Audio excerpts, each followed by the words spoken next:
The two leading narrowbody aircraft, the Boeing 737 and the Airbus A320, might lack the grace and glamour of planes like the 747 or the A380, but they are a staple of the world's flying fleet.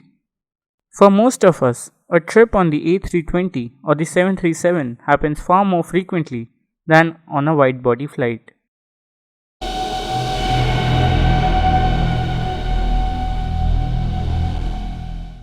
The two aircraft under consideration here, at first glance, are very similar. The Airbus has a slightly more rounded nose. Aside from the nose, the biggest difference, from the outside at least, is in the cockpit windows. The Boeing's windows slant downwards as they warp around the nose, while the Airbus has straighter, more rounded windows. At the tips of the wings, Boeing and Airbus employ different winglet types to aid efficient flying. Boeing uses angular winglet technology, sometimes with two winglets, one pointing up and one down. Airbus uses sharklets, so called because they have the appearance of a shark's fin. However, some airlines use other types of technology such as wingtip fences or end plates.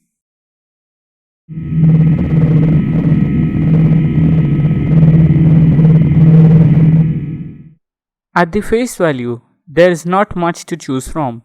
Both are standard short-haul planes with cabin arranged in a 3-3 configuration and sometimes with a short-haul business class product up front. There is space for bags, a single aisle, and usually lavatories both front and back. However, there are some fundamental differences when it comes to passenger comfort. The Airbus A320 has a wider cabin than the Boeing 737. For passengers, this often means a slightly wider seat, which is always welcome even on a short-haul flight. Because the cabin is wider, the curvature is less aggressive on the Airbus A320. It's only a slight difference, but when you're trying to rest your head at your window seat, there's far more room for maneuver on board the A320.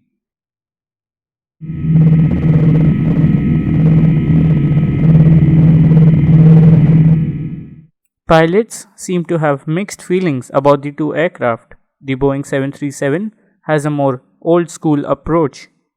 It still uses a floor-mounted yoke connected to control cables, which directly manipulate hydraulically boosted control surfaces. It's a much more tactile experience and much more like traditional flying.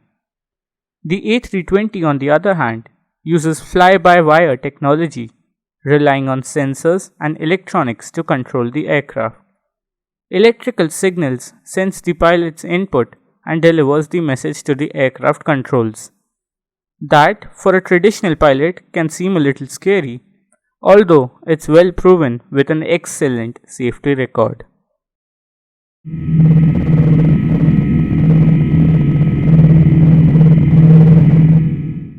Although both Boeing and Airbus have brought newer, more efficient generations of narrowbodies to the market, namely the Neo for Airbus and the Max for Boeing, the previous generation is far more prolific at airlines right now.